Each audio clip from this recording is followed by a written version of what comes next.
Broadcasting live from the Business RadioX studios in South Florida, it's time for South Florida Business Radio. Now, here's your host. Lee Cantor here, another episode of South Florida Business Radio, and this is going to be a good one. But before we get started, it's important to recognize our sponsor, Diaz Trade Law, your customs expert. Today on South Florida Business Radio, we have Andrew Koenig with City Furniture. Welcome. Thanks, Lee. Thanks for having me, man. Well, I am so excited to learn what you're up to. Tell us a little bit about City Furniture. How are you serving folks? Sure. City Furniture is a 51-year-old home furnishings retailer here in South Florida and also Central Florida. Started as Waterbed City retailer in 1971.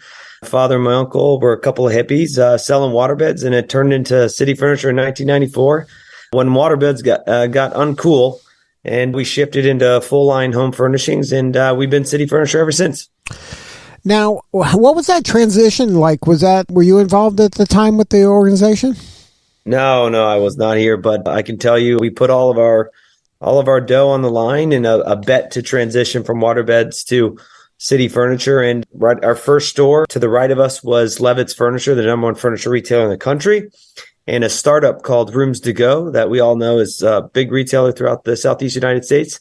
And proud that our little City Furniture concept has succeeded since then and number one in South Florida. So we're really proud. What do you attribute that kind of the ability to make that transition and go from a niche business to kind of more of a mass business and still keep a culture and, kind of the work you're doing in the community? How do you keep that all going? Sure. So my uncle, who was the founder of our business that pulled my dad in, he was a natural entrepreneur. He was saved his money as a bellman to open up our first store, sold yo-yos on the street corner, just very entrepreneurial. So what got us through that transition from, waterbeds into, a full line home furnishings retailer was just the entrepreneurial spirit that is our number one corporate value at City, of always evolving, always moving towards where the customer wants us to be next. And that's just who we are. And we're very blessed that we have a fantastic team that, we take things head on as a City family, we call it. And they did a fantastic job transitioning, and, clearly they've done a great job. And now we're continuously evolving, as every year, customers change, needs of the community change, and we evolve with it. So that can't be difficult for us. That needs to be part of who we are. So it becomes part of the culture and the DNA of the organization? 100%. Yeah, that's, other corporate value that we have is continuous improvement, teamwork, family spirit. These are all things that just keep us constantly evolving over time. Now, how does that work in terms of the employees? Is there ways that you can measure that or demonstrate that? Sure. We are very data driven. So we have a fairly large data analytics team. So we're always measuring our associate satisfaction, all the KPIs, whether it's customer, externally related, like surveys and brand research studies, but we also measure internal customer satisfaction, how, accounting serves the sales associate or how marketing serves sales. So we have a lot of metrics to measure our performance. We believe in that philosophy of, you can't measure or you can't manage what you don't measure. So we're a continuous improvement house, and we use data to solve problems and, improve things. And sometimes that's, culture related. And we have a lot of metrics along those lines. Now, part of your culture is a giving pledge. Can you talk a little bit about that? Yeah, I'm real proud of this one. So my father and my uncle were, a couple of very religious guys, and always believed, as they grew the business and got some success, they wanted to give back to the community. So we've been giving back to organizations like Covenant House, for 40 plus years. But the story about the giving pledge is about 5 years ago, I remember looking into our financials and seeing how much donations we were giving. And I remember talking to my dad. I'm like, Dad, we got to tell this story. My generation, I'm an older millennial, needs to be aware of what, the companies that they choose to buy from are doing for the community. And the story goes that, I pitched him on, hey, let's brand this as a strategy of 5% giving pledge. And let's make a public announcement to the community that we're going to, give back a minimum of 5% of our profits every single year. The 5 categories we focus on are health. So that could be like American Cancer Society or the American Heart Association. Unfortunately, our founder, my Uncle Kevin, passed away from heart disease. My mom passed away from cancer about 7 years ago. So those are really big causes. We also focus on service. So giving back to women and men that serve our communities or serve the U.S., you name it, and the military. We also support education, like colleges, junior achievement, South Florida, you name it. Home, which would be example of that would be like Habitat for Humanity. And what's the last one? Health, service, diversity would be another core value where we're partners with One Pulse Foundation in Orlando, and the Heritage Foundation and several others, the Urban League.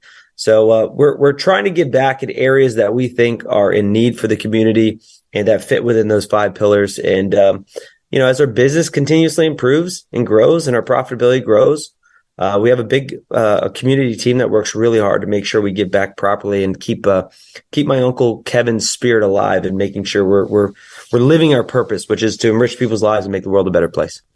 Now, when you're deciding which nonprofits to support, how do you go about that? Are you listening to your employees, your customers? How does somebody get on one of those lists?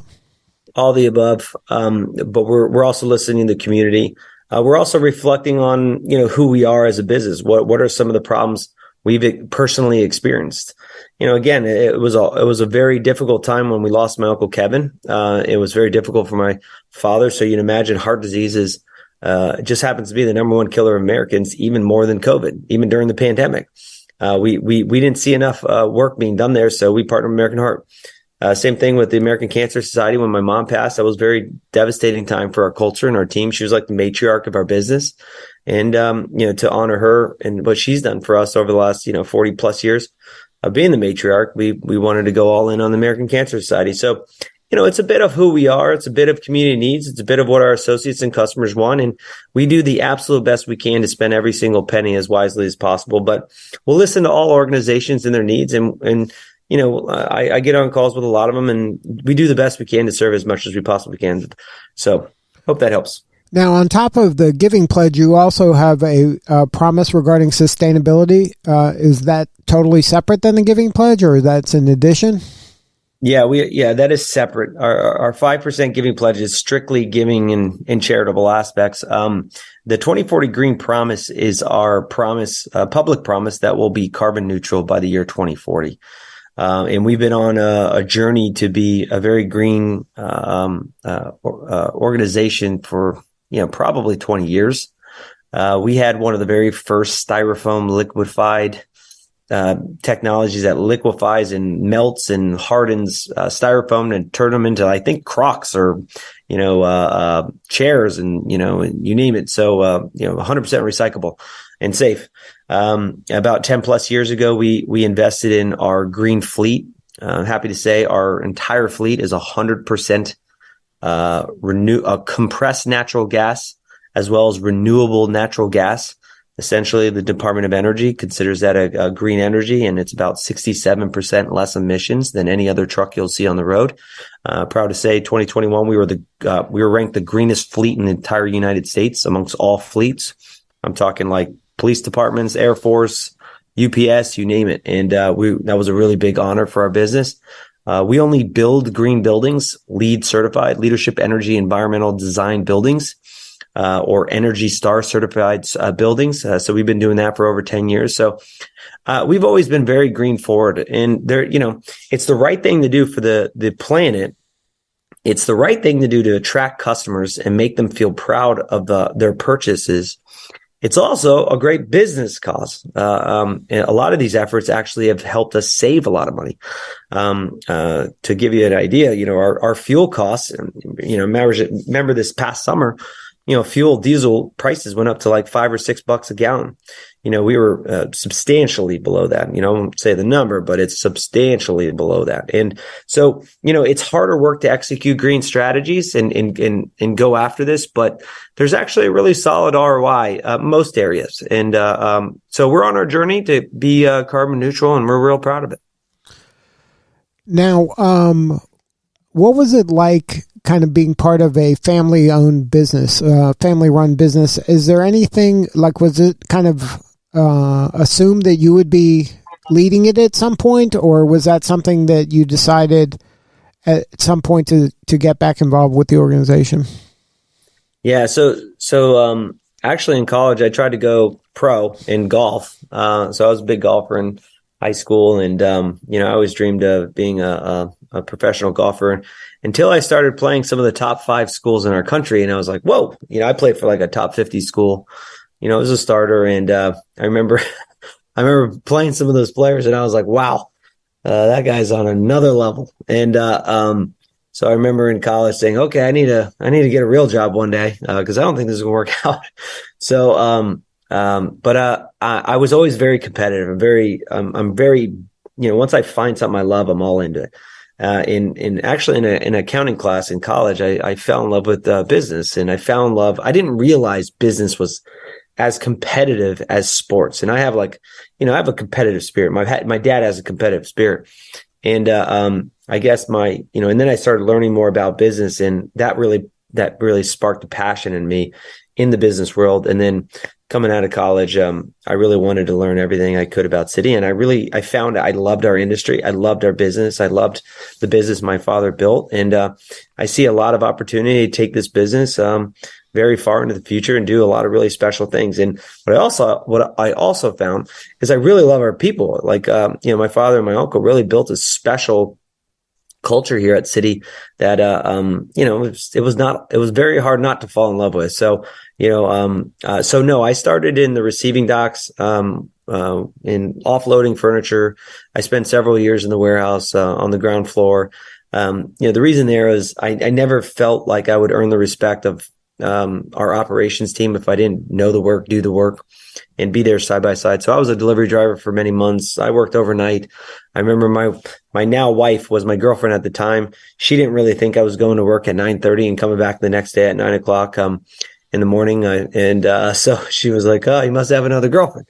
No, but no, I've worked all the tough shifts and worked a lot of different departments, and it's helped me become a better leader. And no, my father did not give me anything. I had to work for everything I got. But I'm an ambitious guy. I was fortunate to learn from a lot of great leaders in our organization that helped make me pretty solid. And I feel over the years I really was a student of the game. And over time, when I felt like I was capable of taking on more, luckily I got those opportunities, and it just naturally happened this way. And proud to be where I'm at. And I'm also very proud to be CEO because I get to give my dad some time off. He's worked 51 years and he's a chairman. And, if you imagine working 51 years at Citi and, building this thing, you deserve some time off. And I love seeing that he's not working as hard as he used to. And I'm happy to take on that workload for him because, I wouldn't be here in this situation for my family and my Citi family if it wasn't for him. So I'm proud to take on some of this work for him.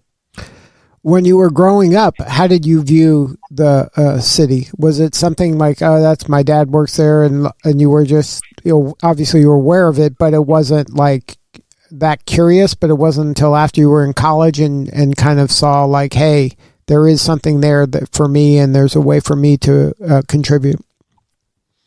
Yeah, I mean, I as a kid, I always thought it was cool, and I thought it was interesting. But I definitely thought sports were more cool or more interesting, and I didn't really fall in love with the business until college, when really that accounting class really kind of woke me up and said, "Hey, there's an industry here. Hey, there's this is an opportunity to build something really fun." And so I always thought what he built was very special, and the culture was really special. But I didn't really see the fun in work when I was a kid. And I think that's something that the world needs to do a lot better job at. Work can be a lot of fun. Like, I love what I do. I know our team really works hard because they enjoy who they do it with. It's a fun, work experience. The challenges every day are fun. And we all on a mission and a vision and got great purpose. And, it just works a lot more fun when when you have a great team and great culture and great opportunity. Then I think that I learned when I was in high school. You know what I mean? Or when I heard about work, it sounds horrible. Work, you got to work hard. Well, especially comparing it to golf. Yeah, exactly. So, but as soon as I realized the work was fun and challenging and has meaning and impact. I mean, what you're doing is impacting so many families through your employees and the joy you're bringing to the customers. It's a gift. A lot of the stuff you're doing and the reframing of that, I'm a agreement 100% that young people have to see the joy of work and the personal satisfaction and the impact you're making in the families and the community. I mean, that stuff's real. Yeah, there's nothing more proud to know that, I'll start with the product side, just to provide, just amazing product. Our product is in factories where, right down the line is RH or Williams-Sonoma or Pottery Barn, some of the highest end brands you could think of. And we're able to provide that product, substantially, 70, 80% less and pass on that value to our customers. My father and my uncle always, they have very humble beginnings. They didn't come from money. They had to work through college and keep themselves afloat. They probably started working when they were 12 years old, so they understand the value of dollar. And our business is all about creating, or developing amazing product, amazing style, amazing quality at affordable and strong values for our customers and in a fun and exciting environment. So, after you find the product you love and the price, you're like, wow, that's amazing. Then you have a great sales associate and delivery experience. It just makes our entire shopping experience something very special. And when City succeeds, you're absolutely right. When we grow and financially we can do more. The fact that I have more dough in the bank account to give back to American Cancer Society, American Heart Association, Junior Achievement, Habitat for Humanity, you name it. Some of these causes that are just greater than anything I could ever do. I think these people are angels, what they do. And the fact that we can, financially help them out and support them is just, it's a dream. And I'll never forget this story. If I just add, I remember, we're trying to raise money for the American Heart Association 3 years ago. And I rarely ask our associates to participate. I think once a year, it's always the American Heart, and I don't ask for much. It's a buck, whatever you want to help out. Of course, we ask our customers and we raise money with our vendors and all that good stuff. But I remember this guy walking up, a warehouse worker, walks up to me and says, "Andrew, I'm sorry, man. I just don't have a buck to just share right now." I go, "Bro, I love you, man. That is so nice that you actually came up to me to tell me that. Number two, you don't have to worry about it. You work at City. Like, the better our company does, the better you do helping our company, the better City does, the more money we have at the end of the year to give back to, these charities and these organizations." And his eyes just lit up. He was like, "You're telling me by me working here and helping like kick butt today in the warehouse, I'm actually helping, American Cancer Society, American Heart Association, all these organizations?" Yes. And he was like, wow. Like, he was like, "You know what? That's amazing. Thank you so much." Like, and it's true. So a lot of our associates, we have 3,000 plus associates, know that. And our sales team, we got about 900 sales associates in our stores right now. They're right now, this first quarter of this year, they're trying to raise $500,000 for the American Heart Association with our Test Rest campaign.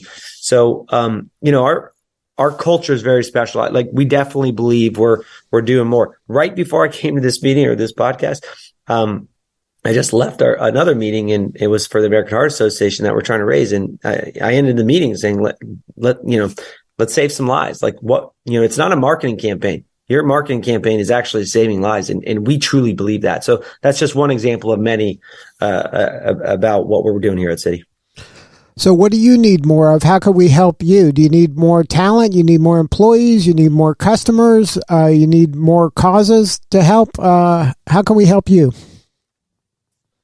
Oh man.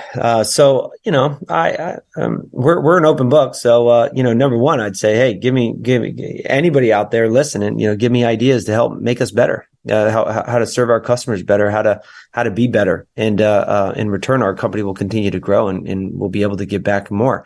So I think, I'm always asking anybody I'm interacting, whether you've shopped with us or whether you didn't, tell me how I can improve, how we can improve, to be a better, retailer and home furnishings retailer, or anybody listening that, could provide me advice on how to run our business better, how to create better culture, how to have better technology or better supply chain. I'm all ears. So, I try to network as much as possible and connect with as much as possible to learn from everybody. We're a continuous improvement organization, and how everybody can help me, how you can help me is help me be better and give me ideas. Never hesitate to be honest and direct with me on where we can improve. Or if you just have ideas, wild, crazy ideas, they're all welcome. So that's what I need.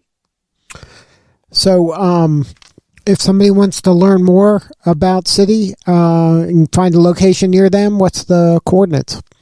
Well, the website's a good one. You can learn a lot about us online and, obviously shop with us online, but we have a corporate social responsibility report. We have about us page. We have a lot of branding information there that really explains who we are as a business and where we're going and what we're trying to do. Of course, you can go to your local, City store. We're pretty much within 15 minutes of everybody in South Florida and now Orlando and about to be Tampa. We got our first store there in Tampa, but, so yeah, we're not too far away, or anybody can reach out to me at andrewk@cityfurniture.com. I share my email with everybody, and I'm happy to take any feedback, calls, network, you name it. Well, congratulations on all the success. You must be doing something right. You're winning awards in all different categories all over the place. So congratulations, and you're doing important work, and we appreciate you. Right back at you. And thank you so much for having me on. And I wouldn't be here without my amazing City family. It's all them. They're kicking butt every day. I'm so proud of them. All right. That's City Furniture, cityfurniture.com to learn more. This is Lee Cantor. We'll see you all next time on South Florida Business Radio.